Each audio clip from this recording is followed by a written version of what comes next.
Bonjour, nous allons nous présenter. Je suis Louis Garnier-Desgarrés, formation GLT à Issoudun en initiale. Et, Bonjour, je m'appelle Anéa, je suis en IUT, GLT et je suis en initiale aussi. Ok. Est-ce que vous pouvez vous présenter? Donc, je m'appelle Maxence Collot, je suis régisseur des collections et des expositions du musée de l'Hospice Saint-Roch d'Issoudun. Et puis je vais vous présenter mon travail. On va vous poser quelques questions. Quel a été votre parcours scolaire? Alors moi j'ai suivi une formation en histoire de l'art à l'Université de Lumière Lyon 2. Puis j'ai prolongé ma licence avec un master 1 recherche en histoire de l'art également et un master 2 professionnel patrimoine, spécialité inventaire. Voilà. Pourquoi avez-vous choisi ce métier? Alors, à la fin de mes études, j'ai enchaîné différentes missions pour plusieurs institutions. D'abord sur Lyon, 9 mois au musée des Hospices civils de Lyon. Puis je suis parti sur Auxerre, je suis parti en Normandie avant d'arriver là. Et en fait, c'est au cours de ces différentes missions que, au fur et à mesure de mon travail qui était essentiellement sur le récolement des collections, donc c'est-à-dire faire l'inventaire des collections d'un musée, pour simplifier, j'ai été amené à faire plus en plus de tâches de régie des œuvres, donc faire les mouvements des œuvres et la gestion des réserves. Et donc, arrivé à Issoudun, j'ai eu enfin ce titre de régisseur. Donc, c'est vraiment une continuité dans mon parcours professionnel. Voilà. Okay. D'accord. Et faut-il parler diverses langues dans le métier? Alors, en effet, ça peut être un avantage parce que le monde des expositions et de l'art, en fait, il y a un nombre important d'expositions à l'international. Donc, en fait, la pratique de l'anglais est plutôt conseillée.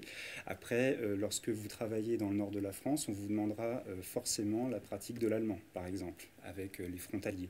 Voilà, donc au moins l'anglais.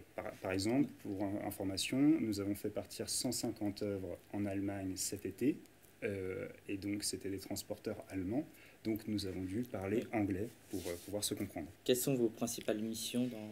Alors les principales missions, donc, en premier lieu c'est la gestion des collections, donc l'informatisation des collections. En fait, chaque œuvre qui rentre dans un musée a un numéro d'inventaire, une sorte de petit code barre. Dans la gestion des collections, il y a aussi la gestion des réserves. Très important, le nerf de la guerre.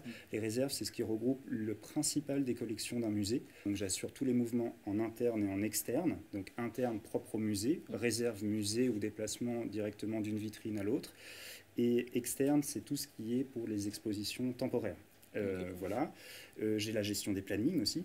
Forcément, quand on fait le mouvement des œuvres, il faut gérer les plannings de transport, la gestion de toutes les équipes que je sollicite pour la réalisation des expositions.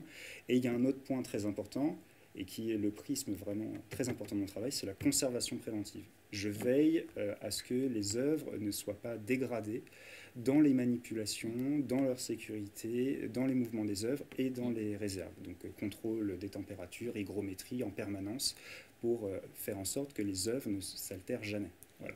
Au niveau, il faut être très organisé, voilà, très organisé et avoir un esprit de planification. Il faut voir très longtemps à l'avance. Pour un ordre d'idée, on prévoit des plannings toujours 2 à 3 mois avant l'exécution des tâches, en fait. Comme ça, déjà, si jamais il y a un changement, on peut prévoir.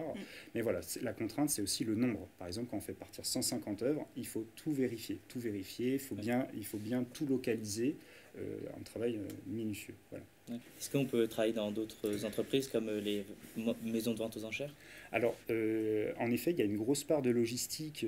En effet, les musées donc, nécessitent d'avoir le concours ou une formation universitaire. Par contre, il y a bon nombre d'entreprises de transport et de logistique d'œuvres d'art, comme par exemple, sans la citer, Drouot, voilà, qui fait appel en fait, à une entreprise privée pour gérer l'intégralité des collections pour les transferts dans les salles des ventes. En fait. Donc ça, c'est vraiment important. Ouais. Et donc là, il y a une grosse partie logistique et en effet, je pense que voilà, vos formations peuvent les intéresser tout à fait.